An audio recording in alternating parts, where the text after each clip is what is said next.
se isso é verdade, seria interessante eu ter um experimento que pudesse comprovar. E esse experimento ele foi feito utilizando um verme nematodo chamado Caenorhabditis elegans. Isso é uma visão desse verme ao microscópio. Ele tem mais ou menos 1 milímetro de comprimento, né?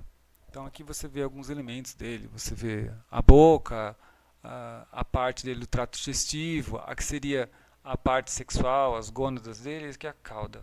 Né? São hermafroditas esses vermes. Né? Qual foi o experimento que eles fizeram?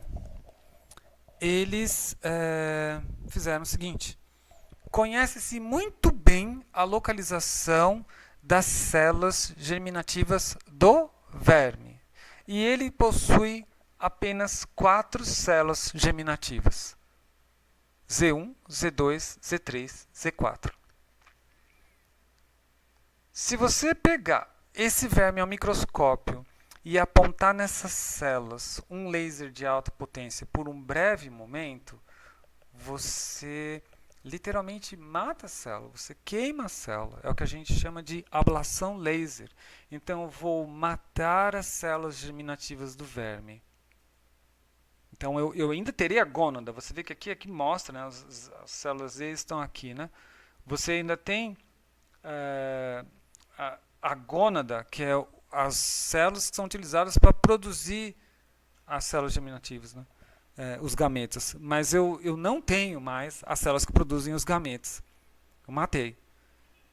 Nessa hora eu faço a seguinte pergunta. Bom, agora que não há mais compromisso, que eu não tenho mais células germinativas, ora, deve sobrar energia para cuidar do soma e esses vermes que sofreram essa ablação laser devem viver mais. Esses são os resultados. O experimento é feito assim: eu tenho 2 grupos. Eu tenho 100 vermes normais, que eu vou chamar de vermes férteis, em verde, e 100 vermes estéreis. Todo dia eu olho o verme para ver se ele está vivo ou não. Basta pegar uma agulhinha, cutucar e ver se ele se move. E aí eu vou contando o declínio da população de vermes com o tempo. Então, isso é importante.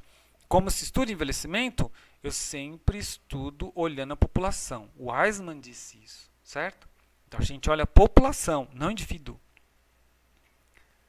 E o que isso mostra é que a minha população, então imaginando que aqui é 100%, né? Então comecei com 100 vermes, dos vermes férteis declinou com o tempo e mais ou menos um pouquinho mais de 20 dias eu não tinha mais nenhum verme vivo. Todos os vermes morreram. Agora eu vou comparar isso, esse declínio da população, com vermes estéreis, que as gônadas foram abladas. E aí que você vê que a minha população ela demora mais para declinar e eu chego até quase 40 dias para que todos eles morram. Então, o que aconteceu aqui? Isso corrobora com a teoria do soma descartável de Kirkwood. Quando sobrou energia para cuidar do soma, os vermes viveram mais. 2 coisas importantes de mostrar aqui são esses pontos. Né? Aqui, a 50% de longevidade, nós temos um ponto que a gente chama de longevidade média da população. Então, a longevidade média dessa população, descendo aqui, deve ser alguma coisa em torno de 10, 12 dias. E o outro ponto é esse ponto aqui, é chamado de longevidade máxima. Então, a longevidade máxima da população aqui deve ser 21, 22 dias. Né? Então, para esse outro, a longevidade média é um pouco maior. Então, que deve ter dado uns 19, sei lá, 19 não, 18 dias. Né? Então, a gente saiu de 10, 12 para 18 e a longevidade máxima 40. Então, aumentou a média e a máxima. Bem significativo isso. Então, a conclusão. Animal que segrega células somáticas de células reprodutivas envelhece. O C. elegans é assim. Quando eu faço ablação laser, ele vive até mais. Nós, humanos, também, e vários outros mamíferos também. Agora, você precisa mostrar outra coisa também. Em um animal em que não ocorre essa segregação, espera-se que o animal ele seja extremamente longevo. Então vamos ver. E nos animais que não ocorre essa segregação? Um exemplo de animal que não tem esse tipo de segregação é a hidra. Hidra é um animal aquático e ele é um modelo para teoria do soma descartável. Então, a hidra viridíssima é uma das espécies de hidra. O ciclo reprodutivo da hidra. Então, a hidra ela tem uma hidra macho. A hidra macho ela possui uma gônada, que está indicada na ilustração. Ela produz esperma. Esse esperma vai fecundar a gônada da hidra fêmea, que produz um ovo. O ovo está indicado aqui. Este ovo ele vai dar origem ao embrião. O embrião encapsulado dá origem a um pólipo jovem. Esse pólipo jovem ele vai desenvolver outras hidras que poderiam se brotar e se tornar indivíduos independentes.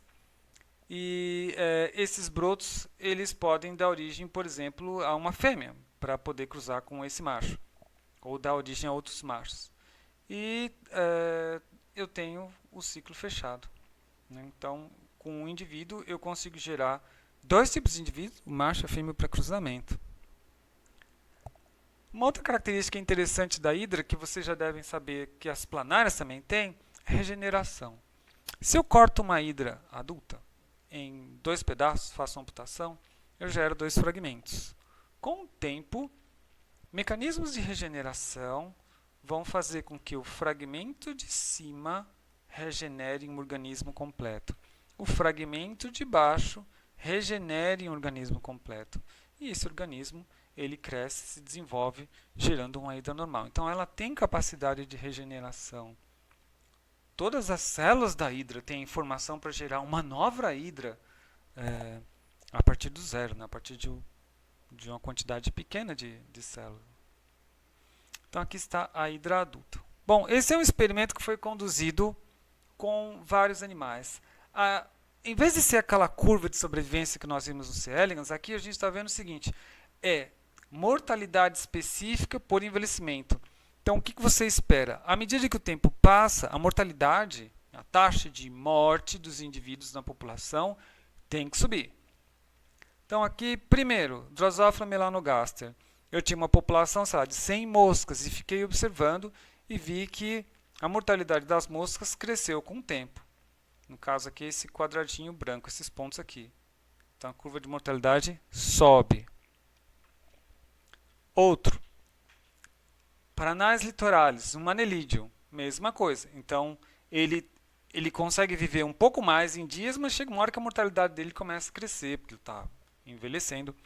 E pode ter mortalidade extrínseca, ele morre, perde o vigor da juventude, né? E morre. A Elossoma é também um animal aquático. Ele está muito parecido com Paranais litoralis. Ele está aqui. Microtus agrestes é um tipo de roedor. Então você vê que nesse animal mais complexo você vê que demora um pouco mais para a taxa de mortalidade subir e você extinguir toda a população, mortalidade 100%, que seria esse 1, mas ele tem uma longevidade maior. E finalmente o peixe de aquário Lebistes reticulatus. Ele tem uma mortalidade extrínseca que tem uma cinética bem mais lenta, né? Então, eu estou falando aqui de 1000 dias, né? Do microcricetos é bem menos que isso. Mas chega uma hora que todos os lebistes morrem no aquário. Então, se você tem lebistes no aquário, você já deve ter visto isso, que a população um dia ela morre, porque eles têm um período. Bom, agora vamos comparar isso com uma população de hidra. Os pesquisadores que estudaram isso fizeram 4 experimentos independentes. Então, o primeiro experimento está aqui. Essa é a curva de mortalidade específica por envelhecimento na hidra. Então, passou aí 1.600 dias, nenhuma hidra morreu. No segundo experimento também. No terceiro experimento eles abandonaram mais cedo, com 1000 dias. E no quarto experimento teve um pouco de mortalidade, mas a hidra ela consegue se regenerar, então a população retornou aqui. Então, no fim das contas, o que isso mostra é que hidra, que é um animal em que não segrega células germinativas e somáticas, não envelhece. Essa é a conclusão. O padrão de mortalidade da hidra sugere que esse organismo não sofre senescência.